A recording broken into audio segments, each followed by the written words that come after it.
10 aral ng Watchtower Jehovah's Witnesses na akin pa ring sinasang-ayunan. Bago ko simulan ang aking paksa sa video na ito, ay ipapaliwanag ko muna ang kaibahan ng Watchtower Jehovah's Witnesses at bilang isang Reformed Jehovah's Witness. Kapag sinasabing Watchtower Jehovah's Witnesses, sila yaong mga saksi ni Jehovah na debotado o naniniwala sa lahat ng aral na ipinapahayag ng Watchtower Organization. Sa kabilang banda naman, ang isang Reformed Jehovah's Witness ay isang saksi ni Jehovah na, bagaman naniniwala sa karamihan sa aral ng Watchtower, pero may mga aral ito na hindi pinaniniwalaan. Lalong-lalo na kung ito ay taliwas sa sinasabi ng Biblia.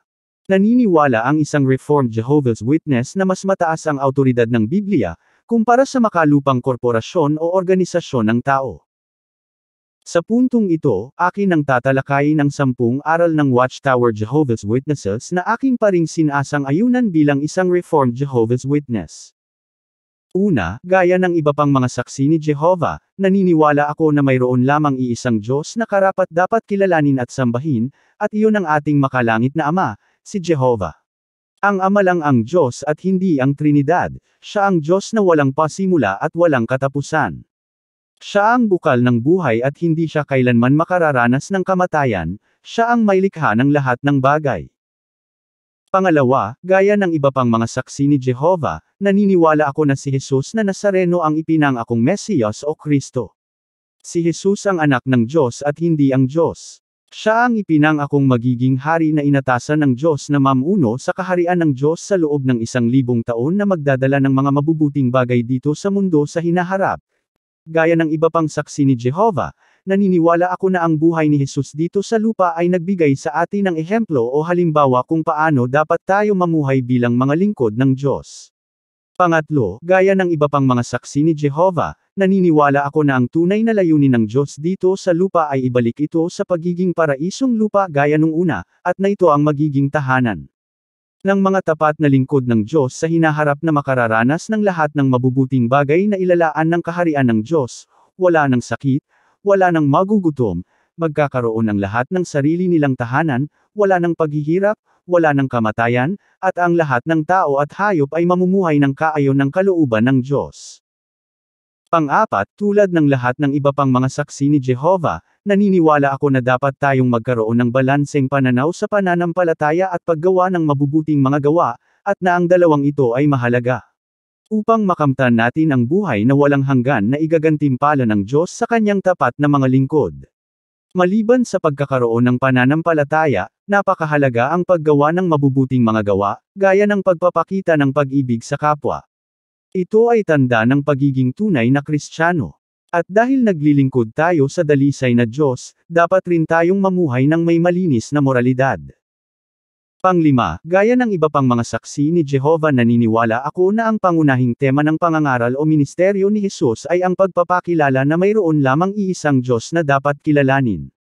Ang ating makalangit na Ama. At na siya lamang ang ating paglalaanan ng ating pagsamba at debosyon.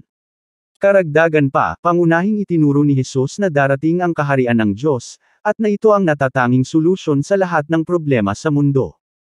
Pang-anim, gaya ng iba pang mga saksi ni Jehovah, naniniwala akong hindi ang Diyos ang dahilan o nagpapangyari ng kahirapan at pagdurusa ng tao. Hindi Diyos ang sanhi ng lahat ng masasamang pangyayari sa mundo. Iniisip ng ibang tao na ang Diyos ang sanhi ng mga kalamidad, bagyo, delubyo at mga lindol na nagpapahirap sa mga tao. Pero gaya ng iba pang mga saksi ni Jehovah, naniniwala akong hindi ito mula sa Diyos. Para sa mas kumpletong paliwanag sa isyong ito ay gumawa ako ng isa pang video na tumatalakay sa paksang ito. Pakisuyong pindutin na lamang ang link na naka-attach sa videong ito. Pang-7, ang paniniwala ko sa kalagayan ng mga patay ay gaya rin ng iba pang mga saksi ni Jehovah. Ayon sa Biblia, kapag namatay ang isang tao ay wala na itong alam sa mga nangyayari sa kanyang paligid. Ang patay ay unconscious. Inihalin tulad ni Jesus ang kamatayan sa pagkatulog. Sinasabi ng Biblia na wala ng gawain, pagpaplano, kaalaman, o karunungan sa libingan. Kapag namatay ang isang tao ay wala ng bahagi natin ang mananatiling buhay gaya ng iniisip ng karamihang tao. Ang kamatayan ay kabaliktaran ng buhay. Pang-8, gaya ng iba pang mga saksi ni Jehovah ay naniniwala ako na ang buhay, Ang kamatayan at ang muling pagkabuhay ni Kristo Jesus ay mahalaga para makamit ang kaligtasan. Ngunit mayroon ring pagkakaiba ang aking pagkakaintindi sa paksang ito kung ikukumpara sa turo ng Watchtower Jehovah's Witnesses. Para sa mas malawak na paliwanag, ay gagawa ako ng isa pang video sa paksa ng atonement. Pangsyam, gaya rin ng iba pang mga saksi ni Jehovah ay naniniwala rin ako na nabubuhay na tayo sa huling mga araw. Naniniwala ang Watchtower Jehovah's Witnesses na nasa huling mga araw na tayo tungo sa nalalapit na Armageddon o ang dakilang paghuhukom ng Diyos sa hinaharap. Sa kabilang banda naman, naniniwala ako na nasa huling mga araw na tayo tungo sa nalalapit na pagbabalik o sa literal na presensya ni Kristo Jesus. Opo, bilang isang Reformed Jehovah's Witness hindi ako naniniwalang bumalik na si Jesus noong taong 1914 gaya ng itinuturo ng Watchtower Jehovah's Witnesses. Gagawa rin po ako ng video sa paksang ito sa susunod na pagkakataon. Pang-10 at panghuling aral na aking sinasang-ayunan sa iba pang mga saksi ni Jehovah, ay ang paniniwalang para makamit natin ang kaligtasan ay kinakailangan nating magpursige sa ating paglilingkod.